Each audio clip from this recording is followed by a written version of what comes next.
So, are you looking for a career that's really defined by leadership and service to your country?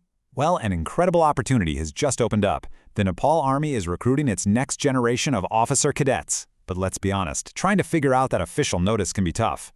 In this explainer, we're going to cut right through all that complexity and give you a clear, step-by-step guide to the whole process. And this is where it all starts, the official announcement. You know, at first glance, it can look a little intimidating with all that fine print. But don't you worry, we have broken down everything you absolutely need to know from this exact document. That way, you can focus on what really matters, getting your application ready. So let's just start with the most important number on the table. This year, the Nepal Army is looking to recruit 280 new officer cadets. That's 280 chances to kickstart an amazing career in leadership. But, those 280 positions aren't just thrown into one big pile. The Nepal Army actually uses an inclusive quota system to build a really diverse officer corps. As you can see right here, while more than half the spots are for open competition, there are significant dedicated spots for women, Adivasi/Janajati, Madesi, and other groups.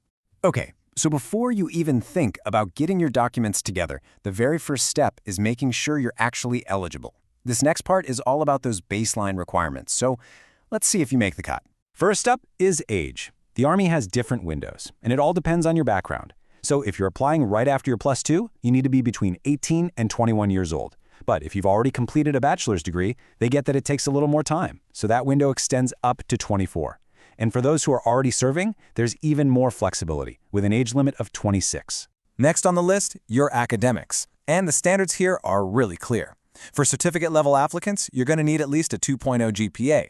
Now, if you're applying with a bachelor's, the Army looks at your whole academic journey. That means they want to see solid performance in both your SEE and your +2 exams before you even got started on your degree. Of course, a military career is physically demanding, so there are some pretty strict physical standards right from the get-go. For men, the minimum height is 5'3", while for women, it's 5 foot even. You can see the specific weight and chest requirements here too. Just keep in mind, these are the minimums to get your foot in the door. So, you've checked off all the boxes for age, education, and physical standards? Fantastic. Now let's get into the nitty-gritty, the practical side of things, how you actually go about submitting your application. All right, you might want to get your calendars out for this one. The online portal opens on the 5th of Monksir, and it closes exactly 1 month later on the 4th of Posh. So that gives you a 1-month window. And trust me, it's a hard deadline, so please don't leave it to the last minute. The application itself, it's all done online. You'll head over to the official vacancy portal, fill out the form with all your details, and then upload your documents. And here is a really key tip. After you hit submit, make sure, and I mean make sure, you download and print a physical copy. You will absolutely need that printout later in the process. And to make that whole online process go a lot smoother, think of this as your personal checklist. Go ahead and get digital scans of your citizenship certificate, all your academic transcripts, and your character certificates ready to go. You'll also need some recent photos. Seriously, having these files organized beforehand is going to save you a ton of time. There is also an application fee of 1,000 rupees, but here's an important point. You don't pay this on the website. You actually have to deposit it at one of the banks listed in the official notice. And be sure to keep that deposit slip somewhere safe. It's your proof of payment. Submitting your application is really just the first step. Now comes what I like to call the gauntlet, a multi-stage selection process designed to find the very, very best candidates. It's going to test your fitness, your intellect, and your leadership potential. So let's break down what you'll be up against. The selection journey is a total marathon, not a sprint. It kicks off with the bearing test, which is basically an initial physical screening for those basic standards we just covered. From there, it's a series of hurdles. A preliminary medical, then the big physical and written exams. If you succeed there, that leads to a much more detailed medical. Specialized group tests that assess teamwork and problem solving, and it all ends in a final board interview. And remember, each stage is an elimination round. Let's really zero in on that physical fitness test for a second. The standards are demanding and they are specific. For example, men need to complete a 2-mile run in just 14 minutes, while women have a 17-minute target. And you can see the exact rep counts for sit-ups, push-ups, and chin-ups right here. These are not easy targets, so my advice, start training now. So passing the physical test is one thing, but you also have to meet some very, very strict medical standards. So the big question is, what are the kinds of conditions that could actually lead to a disqualification? Let's take a closer look.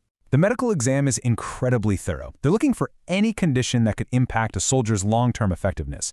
This includes things on the general body, from major scars and obvious tattoos to internal issues like hernias, or even physical tells like trembling hands. They also focus heavily on your structural integrity. Any issues with your limbs and joints, things like knock knees or severe bow legs, are typically disqualifying. And that's because of the immense, repetitive strain that military life and training puts on your body's skeletal frame. And finally, the exam covers other areas like your dental health, vision, and even your speech clarity. The standard is exceptionally high across the board because, well, the demands of being an officer are equally high. And good health is totally foundational to performing under pressure. All right, we've covered eligibility, the application, and that really tough selection process. Now let's just wrap things up with some final, key pieces of information to help guide your next move.